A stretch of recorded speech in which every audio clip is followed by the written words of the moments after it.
حضرت شیخ عبد القادر الجیلانی علیہ رحمہ و رضوان آپ فرماتے ہیں آدھا فقر بھوکوں کو کھانا کھلانا اور برہنہ بدن لوگوں کو لباس پہنانا ہے، تو لوگوں کی ضروریات کو پورا کرنا یہ ہمارا دین ہمیں سکھاتا ہے۔ حضور علیہ السلام کی سیرت کا جو 5واں وصف ام المومنین نے بیان کیا، تقری الضیف، لوگوں کی مہمان نوازی کرنا، لوگوں کو کھانا کھلانا، مفلوق الحال لوگوں کی ضرورت کو تو پورا کرنا ہی کرنا ہے، جو خوش حال لوگ ہیں ان کو بھی کھانا کھلایا جائے، دوستوں کو، رشتہ داروں کو۔ اسلام کے مزاج میں یہ چیز ہے، بیٹا پیدا ہوا ہے تو عقیقہ کرو، خوشی کے اظہار کا بہترین طریقہ کھانا کھلانا ہے، یہ ہمارا ایک دین ہے۔ یہ جو ہم نے آتش بازی شروع کر لی اور یہ نئی جو ہے وہ رسمیں ہم نے لے لی کہ اولاد پیدا ہوگی تو یہ رسمیں ادا کریں گے، شادی ہوگی تو یہ رسمیں ادا کریں گے، ہمارا دین ہمیں ہر موقع پر ان چیزوں کا حکم دیتا ہے جس سے لوگوں کو فائدہ پہنچتا ہے۔ دیکھو، روزہ توڑ بیٹھو تو 60 مسکینوں کو کھانا کھلاؤ یا غلام آزاد کرو، اسی طرح قسم توڑ بیٹھو 10 مسکینوں کو کھانا کھلاؤ، اسی طرح کفارہ ظہار ہے اس میں مسکینوں کو کھانا کھلاؤ، عقیقہ ہے جانور ذبح کرو، ولیمہ ہے جانور ذبح کرو چاہے ایک بکری ہی کیوں نہ ہو۔ تو ہمارا دین ہمیں ترغیب دیتا ہے کہ آپ لوگوں کو کھانا کھلائیں اور لوگوں کی مہمان نوازی کریں، امراء کو بھی کھلائیں، غرباء کو بھی کھلائیں، تو یہ ایک ماحول پیدا ہوتا ہے۔ اس دعوت کرنے سے محبت پیدا ہوتی ہے، معاشرہ آپس میں جڑتا ہے، ایک دوسرے کے قریب ہوتا ہے، اور مہمان نوازی میں آپ کا کوئی خرچ نہیں ہوتا، لگتا ہے کہ میرا خرچ ہوا ہے، مہمان اپنی قسمت کا رزق آپ کے دسترخوان سے اٹھاتا ہے، رحمت لے کے آتا ہے، برکت چھوڑ کے جاتا ہے۔ تو اللہ کے بندوں کی تو عادت ہی ہے کہ وہ چاہتے ہیں کہ ہمارا دسترخوان چلتا رہے۔ اٹ کھڑک کے دکڑ وجے تتا ہوئے چولہا، آن فقیر کھا کھا جاون راضی ہوئے بلا۔ تو فقیر کا تو مزاج یہ ہوتا ہے کہ لوگ ان کے پاس آئیں۔ تو یہ حضور کا 5واں وصف ام المومنین نے بیان کیا۔ 6واں وصف وَتُعِينُ عَلَى نَوَائِبِ الْحَقِّ، مشکل میں پھنسے ہوئے لوگوں کی مدد کرنا، جو حق کے راستے پہ مصیبت میں پھنس جائیں آپ ان کے ساتھ آ کے کھڑے ہو جاتے ہیں۔ ہم کہتے ہیں ہم پرائی آگ میں کیوں چلیں؟ اس چیز نے ہمیں بے حس بنا دیا کہ آج یہ سوچا جاتا ہے کہ کوئی بندہ ہم جانتے بوجھتے کہ یہ سچائی پہ کھڑا ہے لیکن ہم اس کا ساتھ اس لیے دیتے کہ پرائی آگ میں ہم کیوں چلیں، ہم کیوں اپنی مشقت ڈالیں اپنی زندگی میں، ہم آسودہ زندگی گزار رہے ہیں۔ تو حضور علیہ السلام کی سیرت کا یہ نمایاں وصف وَتُعِينُ عَلَى نَوَائِبِ الْحَقِّ، حق کے راستے میں اگر کوئی مشکل میں پھنستا تو وہ دیکھتا نظر اٹھا کے تو حضور ساتھ کھڑے ہوتے۔ تو آج ہمیں بھی وہ رویہ اختیار کرنا ہوگا تاکہ معاشرہ سازی کے عمل میں ہم حصے دار بن سکیں۔ اور اس کے برعکس ایک اور معاملہ بھی ہے، اس کے ساتھ ساتھ جڑا ہوا معاملہ، اور وہ یہ کہ ہم برائی سے منع کرنے اور معاشرے کے اندر خیر کو پنپنے کا سبب بننے سے بھی دستبردار ہو گئے۔ ایک جملے نے معاشرہ توڑ کے رکھ دیا، اور وہ کیا؟ سانوں کی لگے۔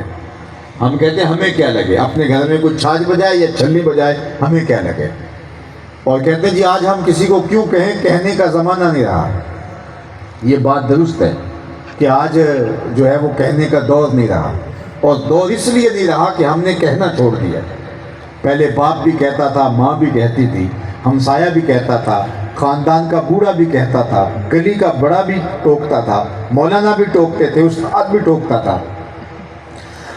تو معاشرہ جو ہے وہ جو خیر کی قوتیں تھیں وہ پنپتی تھیں اور شر کی قوتیں دبتی تھیں، لیکن ہم نے جب سے یہ طے کر لیا کہ ہمیں کیا لگے، تو پھر نتیجہ ہوا کہ برائی پھیلنے لگی اور نیکی جو ہے وہ سکڑنے لگی۔ میرے اور آپ کے آقا و مولا نے کتنی خوبصورت مثال سے اس کو بیان فرمایا کہ کچھ آدمی کشتی پہ سفر کر رہے اور اپنا انہوں نے اپنی جگہ طے کر لی ہے، بستر بچھا لیا، بیٹھ کے کہ اتنی جگہ میری، اتنی جگہ میری، سمندری سفر میں ہے۔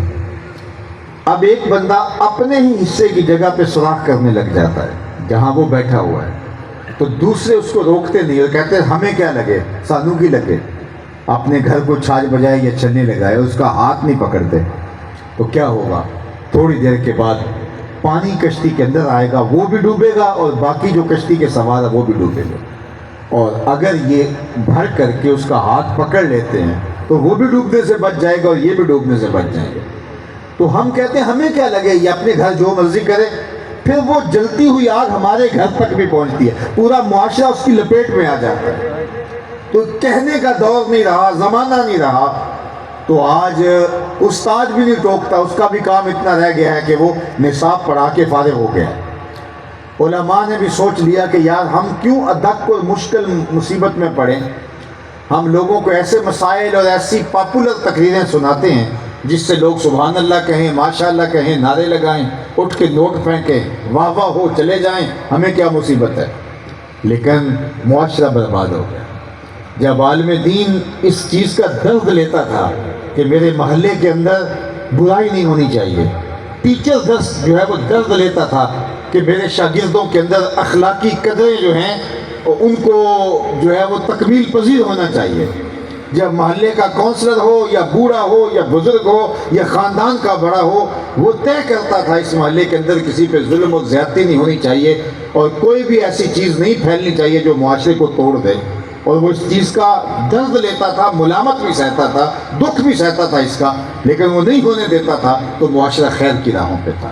لیکن جب سب نے فرار کا راستہ اختیار کر لیا اور سب نے کہا کہ ہمیں کیا لگے، جو اپنے گھر مرضی کو کرے، تو نتیجہ ہوا کہ معاشرہ تباہ ہو کے رہ گیا، اور آج ہم تباہی کے دھانے پہ کھڑے ہیں۔ بطور مسلم آج ہم دیکھیں ہم کھڑے کہاں ہیں۔ آج ہماری اولادیں ہم سے نہیں سنبھل رہی۔ میں ابھی دوپہر کو کہیں کہہ رہا تھا کہ بر صغیر پاک و ہند کے اندر صوفیاء آئے تھے جنہوں نے لوگوں کو اسلام دیا، عرب تاجر آئے تھے، اور وہ کوئی لاکھوں نہیں آئے تھے، وہ چند سو تاجر تھے جو یہاں آئے اور انہوں نے اپنے کردار کے ذریعے سے لوگوں کو اسلام کے قریب کیا، اور آج 22-23 کروڑ مسلمان یہاں بستے ہیں، اسی طرح 30 کروڑ کے قریب انڈیا میں بستے ہیں، کوئی 18-20 کروڑ جو ہے وہ بنگلہ دیش میں، اسی طرح جو ہے وہ افغانستان میں، کوئی 80-90 کروڑ مسلمان جو ہے وہ صرف اس ریجن میں بستے ہیں جس میں پیغمبر کوئی نہیں آیا، جس میں صحابی کے بارے میں آنے کا بھی اختلاف ہے۔ تابعین آئے، سب سے پہلے محمد بن قاسم 92 ہجری میں آیا، اور وہ جو ہے وہ صحابی نہیں تھا، تابعی تھا۔ اس کے بعد جو ہے وہ کچھ تاجر آئے اور کچھ حکمران بادشاہ آئے اور انہوں نے آ کے اسلام پھیلایا، اور آج کتنے ہیں؟ آج 70-80 کروڑ، جہاں چند تاجر آئے اور چند صوفی آئے۔ اور اب دوسرا پہلو اس کا دیکھیے، یہاں چند تاجر روٹی روزی کمانے آئے اور انہوں نے اسلام چھوڑا ہمارے لیے۔ آج روٹی روزی کمانے کے لیے کتنے مسلمان عرب تاجر بھی سینکڑوں نہیں ہزاروں کی تعداد میں یورپ میں، امریکہ میں، آسٹریلیا میں، دیگر بلاد عالم میں چلے گئے، اور کتنے صوفیاء کی اولاد، علماء کے بیٹے، اولادیں جو ہیں وہ یورپ میں چلی گئی۔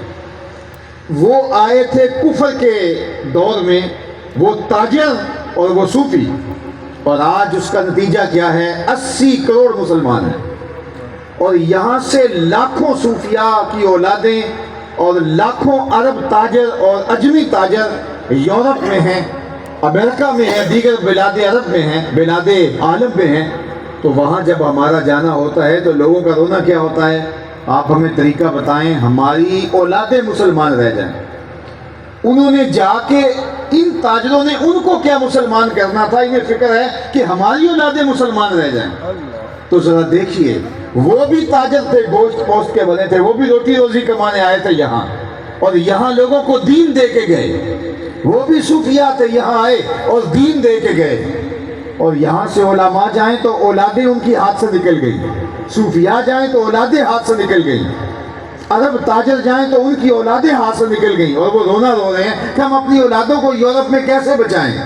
اور میاں تم تو تاجر بن کے آئے تھے، تم نے کفر کے زنار توڑے تھے، اور آج تم سے اپنی اولادیں نہیں سنبھل رہی، تو آج ہم دیکھیں کہ ہم کھڑے کہاں ہیں، آج ہماری حیثیت کیا رہ گئی ہے۔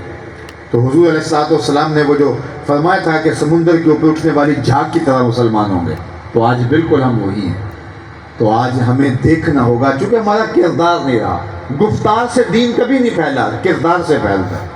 ہمارے صوفیاء نے اتنی تقریریں نہیں کی تھی جتنی میں کر رہا ہوں، حضرت خواجہ معین الدین چشتی اجمیری نے اتنے خطبے کم دیے تھے جتنے سویر شام دوپہر بھاگ بھاگ کے میں کہہ رہا ہوں۔ یہ سوشل میڈیا پہ، جو الیکٹرانک میڈیا پہ روز جتنے جلسے ہو رہے ہیں، کیا داتا گنج بخش علی اجمیری نے اتنے جلسے بھاگ بھاگ کے کیے تھے؟ لیکن نہیں، ان کا کردار اتنا چمکدار تھا، جب نظر اٹھی تو دل کی دنیا بدل گئی۔ لیکن ہمارے لفظ کانوں سے ٹکرا کر کے سمیع تلذذ کا سبب تو بنتے ہیں، لیکن من میں اترنے کا فن نہیں جانتے۔ اسی لیے حضرت شاہ نقشبند بخاری علیہ رحمہ نے کہا تھا، جس شخص کی خاموشی فائدہ نہیں دے سکتی، اس کی تقریر بھی فائدہ نہیں دیتی۔ تو اپنے کردار کو اتنا مضبوط بناؤ، اپنی خاموشی کو اتنا مؤثر بناؤ کہ جہاں جا کے بیٹھ بھی جاؤ وہاں بھی نور پھیلنا شروع ہو جائے۔ اور اگر تمہاری خاموشی مؤثر نہیں ہے تو تمہاری تقریر بھی کانوں کی لذت کا سبب ہوگی۔ ایک وقتی جو ہے وہ جوش و خروش ہوگا، اس کے علاوہ کچھ نہیں ہوگی، دلوں پر باتیں نہیں اتریں گی۔ تو فارسی والے کہتے ہیں از دل خیزت بس دل ریزت، دل پہ وہی بات اترتی ہے جو دل سے نکلتی ہے۔ تو اس لیے ہمیں اپنے کردار پر غور کرنے کی ضرورت ہے۔ ہمارے بزرگ تھے، ان کی صورتیں دیکھ کے لوگ ایمان لائے۔ امام محمد بن حسن الشیبانی امام اعظم ابو حنیفہ کے شاگرد تھے۔ جب بصرے آئے تو ایک عیسائی مناظرے کے لیے تیار کھڑا تھا، مسلمانوں کا امام تو عالم، میں توڑ کے رکھ دوں گا، میری دلیلوں کا جواب نہیں دے سکے گا۔ امام محمد تھے بہت خوبصورت، نورانی چہرہ، سر پہ امامہ، سنت کا جامہ، گھوڑے پہ سوار ہو کے جب بصرے میں آئے تو یہ جو مناظرے کے لیے کھڑا تھا، اس نے جب امام محمد کا چہرہ دیکھا تو اس کے لبوں پہ کلمہ جاری ہو گیا۔ تو لوگوں نے کہا کہ تم تو مناظرہ کرنے آئے تھے، تم کلمہ پڑھنے لگے ہو؟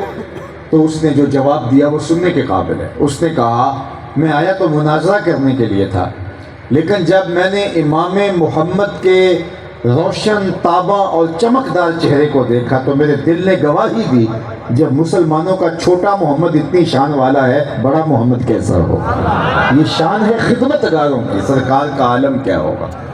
تو ہمارے چہرے ایمان بانٹتے تھے۔ امام محمد کے جنازے کی چارپائی کو ایک غیر مسلم چھوتا ہے، وہ کہتا ہے سب شوق سے جنازے کی چارپائی کو کندھا دے رہے تھے، اس نے کہا چلو میں بھی کندھا دیتا ہوں، اور جو ہی اس کا کندھا امام کے جنازے کی چارپائی کو چھوتا ہے، اس کے لبوں پہ کلمہ جاری ہو جاتا ہے۔ ہمارے بزرگوں کی لاشیں بھی دین بانٹتی تھیں، اور ہماری زندہ لاشیں لوگوں کے اسلام کے راستے میں رکاوٹ بنی ہوئی ہیں۔ تو مجھے اور آپ کو سوچنا پڑے گا کہ ہم ہیں کہاں۔ ہم خود عمل پیرا نہیں ہیں تو ہم کسی کو کیسے دعوت دے سکتے؟ اسلام مسلسل عمل کا نام ہے، اسلام کردار سازی کا نام ہے۔ میرے آپ کا اور مولا حضور ختم المرتبت نے 63 سالہ زندگی دنیا کے اوپر گزاری ہے، اس میں 40 سال صرف کردار پیش کیا ہے۔ حضور کے ذمہ کام کیا تھا؟ والذی ارسل رسولہ بالہدی ودین الحق لیظہرہ علی الدین کلہ، تمام ادیان پر دین اسلام کو غالب کرنا، یہ حضور کا مقصود تھا۔ ٹائم پیریڈ کتنا؟ 63 بس، اور ذمہ داری کیا ہے؟ تمام ادیان پہ دین اسلام کو غالب کرنا۔ تو وقت تو گزرتا جا رہا ہے، اور 40 سال گزر گئے، اعلان نبوت نے کیا، صرف 23 سال اعلان نبوت کے بعد حضور کی جد و جہد ہے۔ تو وہ پہلے 40 سال حضور کا کردار تھا، اور پھر 23 سال جو بقیہ ہیں کردار کے ساتھ حضور کی گفتار بھی ہے۔ تو آج ہمیں ضرورت ہے کہ اپنے کردار کو چمکدار بنائیں، اپنے کردار کو روشن بنائیں۔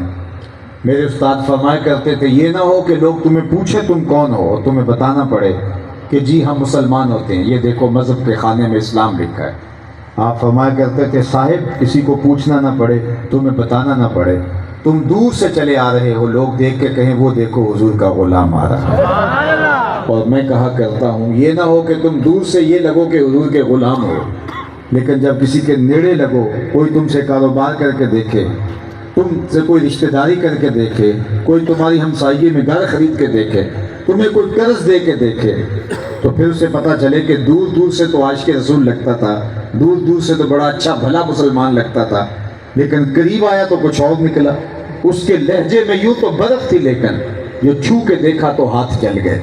یہ نہیں کہ دور سے تم اچھے اچھے دکھائی دو، لیکن قریب آؤ تو لوگ کہیں کہ یار نیڑے ہو کے دیکھا تو کچھ اور نکلا۔ تم دور سے دکھائی دو پتہ چلے حضور کا غلام ہے، لیکن کوئی تم سے نیڑے ہو کے دیکھو تو مصطفیٰ جان رحمت پہ درود پڑے کہ نبی کے غلام ایسے ہی ہوا کرتے ہیں۔ تو اس لیے ہمیں اپنے کردار کی طرف توجہ دینی چاہیے اور عمل کو خوبصورت بنانے کے لیے کوشاں ہونا چاہیے۔ تو تو یہ جو 6 باتیں بیان کی ام المومنین حضرت سیدہ خدیجہ الکبریٰ نے آج کی اس مجلس میں، اگر ہم یہ عزم کر کے اٹھ جائیں کہ ہم یہ 6 وصف اپنے اندر پیدا کرنے کی کوشش کریں گے جو ہمارے آقا و مولا کے نمایاں وصف ہے، پھر سن لیجئے، صلہ رحمی، ہمیشہ سچ بولنا، اور جس کا کوئی کمانے والا نہیں اس کی ضرورت کی تکمیل کرنا، اور جس کا کوئی بوجھ اٹھانے والا نہیں اس کا بوجھ اٹھانا، اور مہمان نوازی کرنا، اور آخری وصف جو اس حدیث میں بیان کیا گیا، بخاری کی یہ روایت ہے، وہ یہ کہ مشکل میں کوئی حق پہ پھنس جائے تو اس کے ساتھ جا کے کھڑا ہو جانا۔ اگر ہم ان 6 اوصاف کو اپنے اندر اتار لیتے ہیں تو ایک اچھا معاشرہ خود بخود تشکیل پانے لگ جائے گا، ورنہ یہ معاشرہ جہنم معاشرہ بنا ہوا ہے۔ ہمارے استاد فرمایا کرتے تھے قیامت کے دن نفسی نفسی کا عالم تو ہونا ہی ہونا ہے، آج ہی نفسی نفسی کا عالم ہے، خود غرضی انتہا کو چھو گئی ہے۔ تو آئیے میں اور آپ اپنے آقا و مولا حضور ختم المرتبت کی راہوں کے مسافر بننے کی کوشش کریں۔ وآخر دعوانا ان الحمدللہ۔